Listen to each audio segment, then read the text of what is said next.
Alright guys, it is, what is it, July 29th, 2015.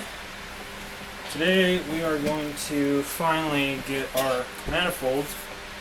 Here, as you can see, I've already put on the throttle body, the TPS sensor, the IAC.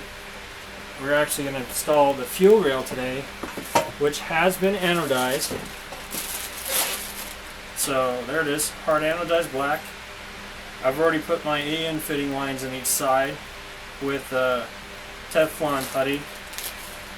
Well, it's more of a liquid than a putty, but so it'll seal.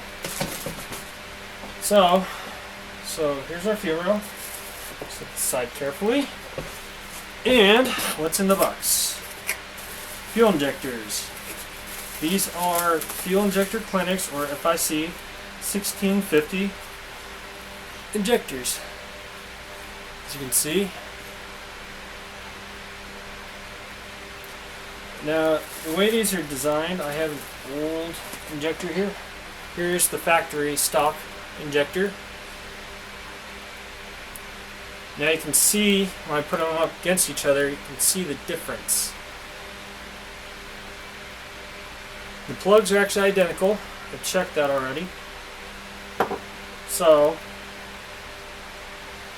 the thing I don't like about this injector is that it's multi-piece. Like, there's like a seal here, like as if this was adapted to this motor. So, we're going to go ahead and put these in. And I will make this announcement now. Not exact, but so today's Wednesday, so Thursday, Friday. So in 3.5 days, we are going to start the engine swap. Yes, 3.5 days. The engine swap will be starting. For those of you who would like to see it in person, I am in Colorado, so please message me and I'll give you some details. I'm also thinking about doing a live portion, a live stream, though it will be a free trial version, so you may get an annoying little faded message across with a little sound, but please ignore it. So we're going to get our orientation of our fuel rail here. So there's our orientation.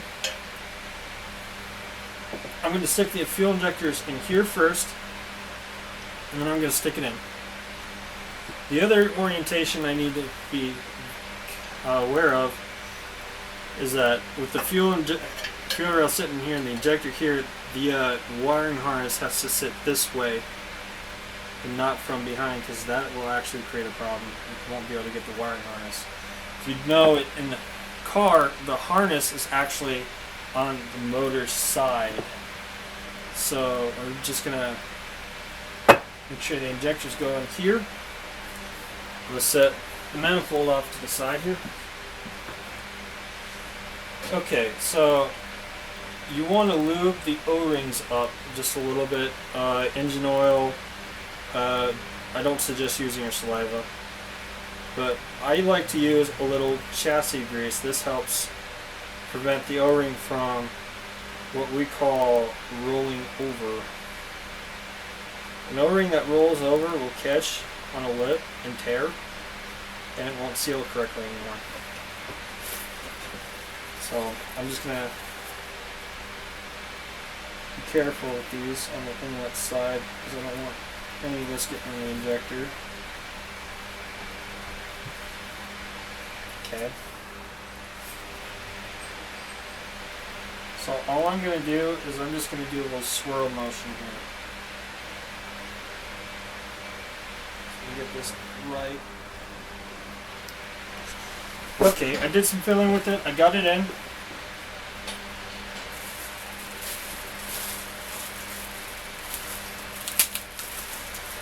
Now we're going to go for the others.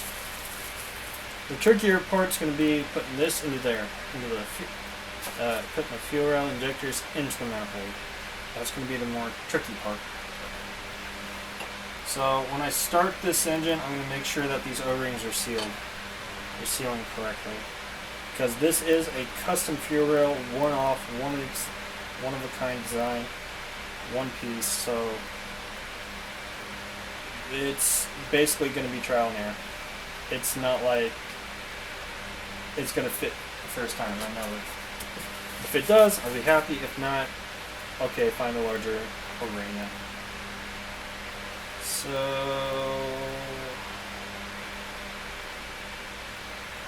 yep. Another one.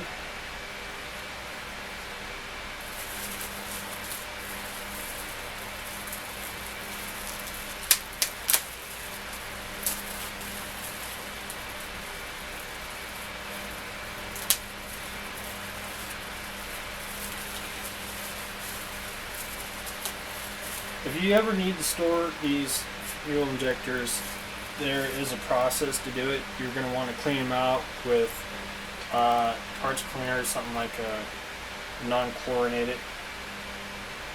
So something like brake clean that's non-chlorinated, run through there as you actuate, like energize the fuel injector, and then once it's cleaned out, make sure you run like WD-40 through it, and then put them in a sealed container or a Ziploc bag with very low moisture. That way it doesn't rust inside and it doesn't start to stick. The sticking injector is a no-good injector. It basically would harm and destroy a good set of injectors. These injectors cost me $845 for a set. So I'm going to be sure that I take care of these injectors because I don't want to have to buy another set. And these are 1650cc injectors. It's a little bit much, but that's alright. At least I'll have more fuel when I need it if I ever do turn the boost up. Speaking of fuel, I have also decided to run methanol injection. I have the kit here, but I've got to get everything set up. I'm going to say this now. For this swap, majority of it is going to be a lot of plumbing and wiring because I have to add a lot of stuff that wasn't factory. So I'm going to be spending about a day or two wiring at least, but this engine has to be in. I'm going to start Sunday morning, has to be in and running by Wednesday night or evening hours. I don't want to start it past 6 o'clock and have all the neighbors bitching. But, oh well, and it's got to go exhaust shop Wednesday or Thursday morning. But we'll see how this goes. Otherwise, I'm going to have a car with no exhaust.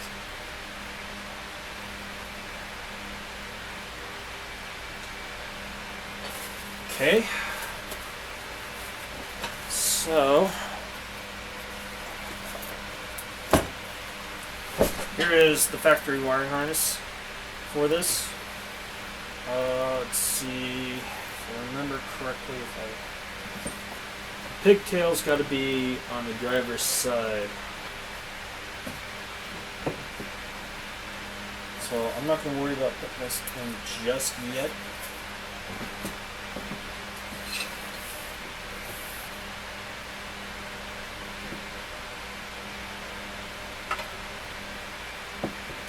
Okay, this is the tricky part. I may have to take some time to do this.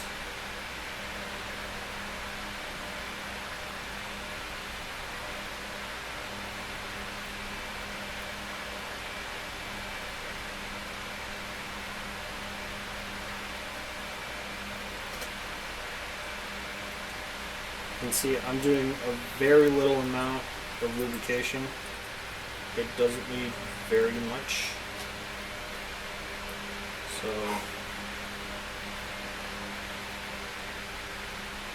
I'm trying to be careful where I put it too.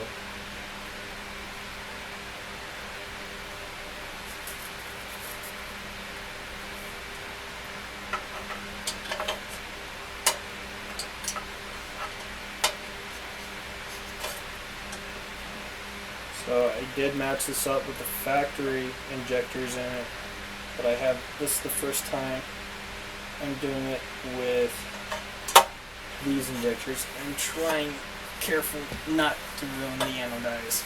I don't want to pay another $250 for this.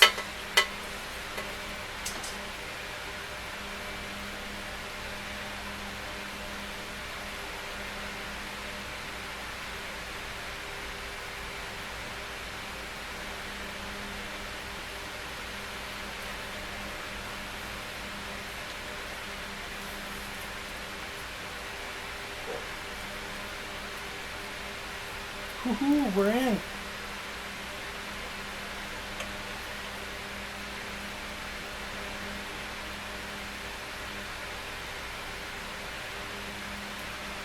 Okay, we're in.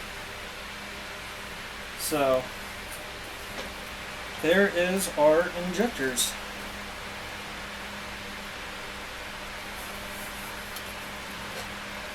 Here we go.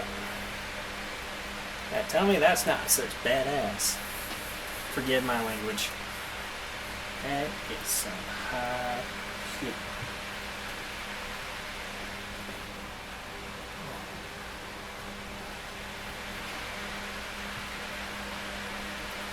So, most of the hardware still. I got some hardware for this. I may need to go back though. I may have forgotten something. So we got washers.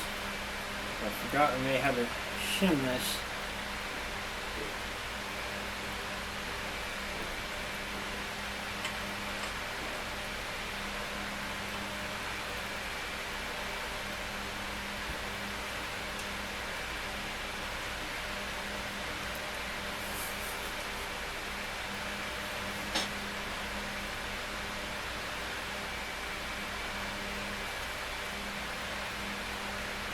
Yeah, needs.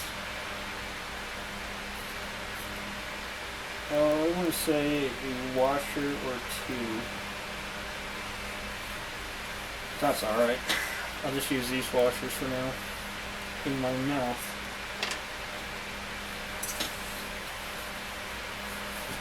Sweet! One thing I don't like about the manifold is you gotta do these bolts from behind and they don't give you much to do it with. It is a bit of a pain in the ass in RC, you know?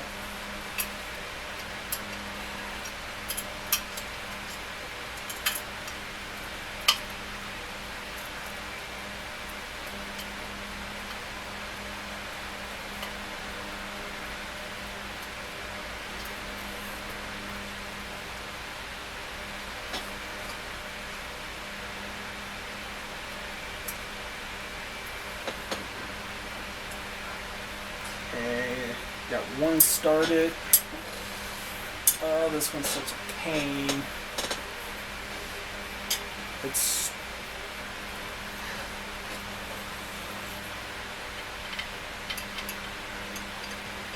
open. Get the washer from the other side.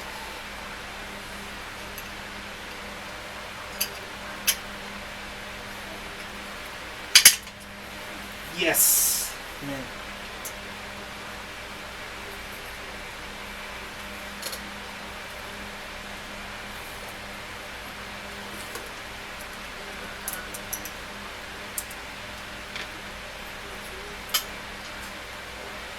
Okay, it's not to be that size.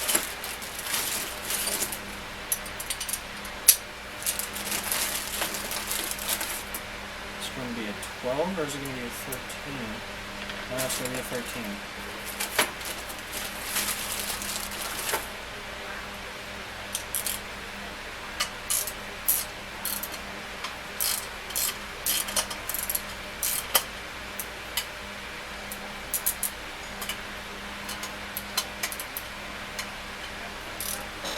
Alright, so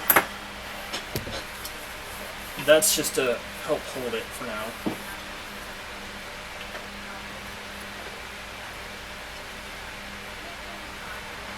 I may side. No, that should be good.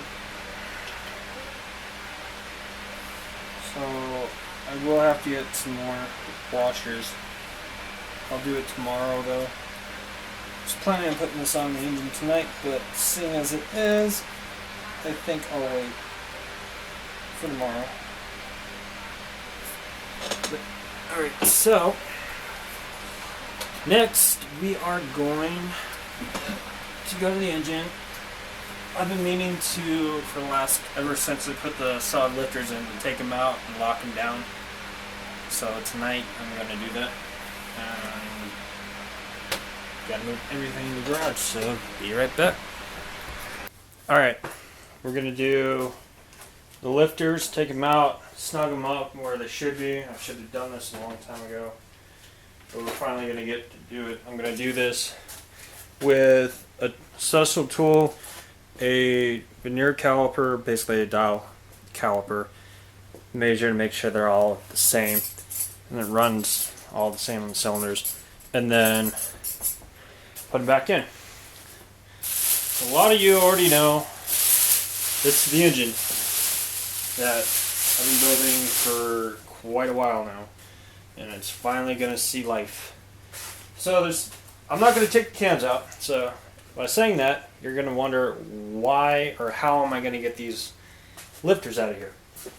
There is a couple of tricks. There's a backyard trick where you can take a screwdriver and hit the rocker arm or cam follower real quick and it pops the lifter out, or the follower or rocker arm out. Or there is a special tool. Looks a lot like this. I got mine from this place. So this, we're just going to do, I'm going to show you the exhaust side just for grins, and then so I can work quicker here afterwards. All I'm going to do is I'm going to stick this part's going to sit on top of the valve spring retainer. This is going to sit against the cam here, and then all I'm going to do is pull this way, press the spring like so. Do this. Oh, this is a little bit tougher than it seems. Oh, there it goes. There it goes. Okay, I got it. The valve didn't drop down. Excuse me. Thank God the valve didn't drop. Thank God. So now I could just reach in, hopefully. I may need a pair of pliers.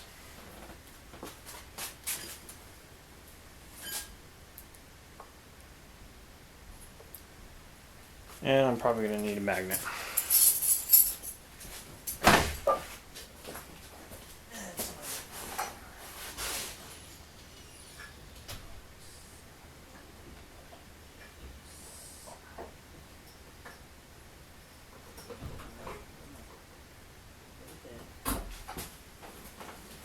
Okay, so I got a magnet. Not a very strong magnet, but there you go. There is cam follower. Now I just need a pair of pliers.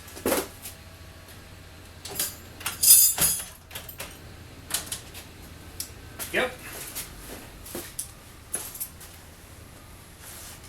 My tool out of there. Sure I don't set it on the exhaust wrapping, because then that'll set on fire. Do not wish to have that happen. And there we go. There's the solid lifter. One solid lifter out. That's how you do it. And then put it back in, based the same as reverse of removal. It might be a little trickier since it's a little tight, but that's how we're going to do it. Alright, on to how am I going to tighten these. So I'm going to take a measurement. If you remember when I first did valve train, I think it was part 21 or 22, because timing was 23 part of this build. So here's the next tool I'm going to use. As you can see, I'm set to 0. I'm going to take, and I'm just going to set it in here.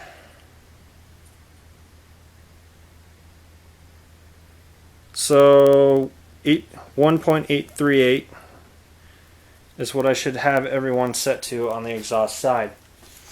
If you all remember, like I was saying, when I did the valve train, so when I was messing with this cylinder head and trying to figure out what gasket thickness I need for the cylinder head gasket, I was doing this with a dial indicator and trying to figure out the spacing or a lash, putting a feeler gauge in of 3/1000ths of an inch and then adjusting these solid lifters up and then locking them down a little bit until they were at the proper, until the needle moved, and then backed it off until it was just barely where it barely moved. That's how I set these. So now I've taken a reading, and now I just really want to lock these down in place and recheck the reading, make sure they did not move as I'm doing this. I can find my other wrench. Here we are. Okay, these go back in my pocket. What you've got in your pocket? So I'm just going to make sure these are snug down, because if I have to go back in here and redo these, it's going to be a pain. Got to take the ignition coil off, got to take the valve cover off, got to take all the valves out again, or the rockers out again.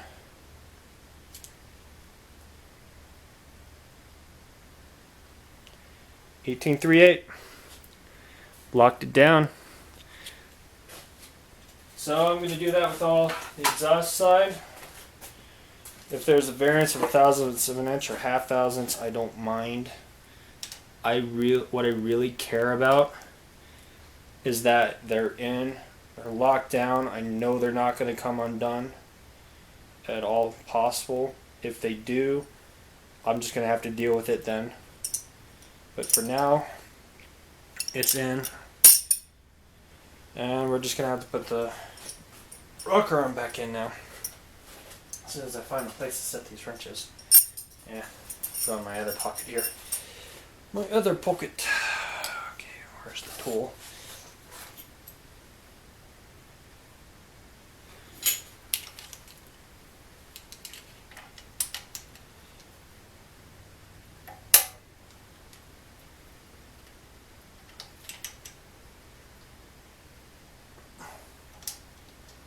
Oh, that's not good. Okay. And we're in. As soon as I get some light here, maybe. Yeah. If that'll work. Okay, I want to make sure this is in here, because I don't want to have to start the engine and find out when the cylinder is kind of choppy, as you would say. Trusty light. That light I left to work. So I'm just going to take, I know it's on the lifter. You'll know when it's on the valve, because you can move it back and forth and it doesn't fall off. Because these have locators on it. There's one. So that's what I'm going to do with the rest of it. And I do have something to show you guys back in the other spot we were just before, my room as we call it. Lots of goodies. So I'll be right back. Okay, so like I said, parts galore. I've pretty much ran out of space to put all this. So like this box, a bead roller for piping, this box, 2 or 3 of those boxes here. There's like 3 more under the bed. So that is everything I need to install the engine.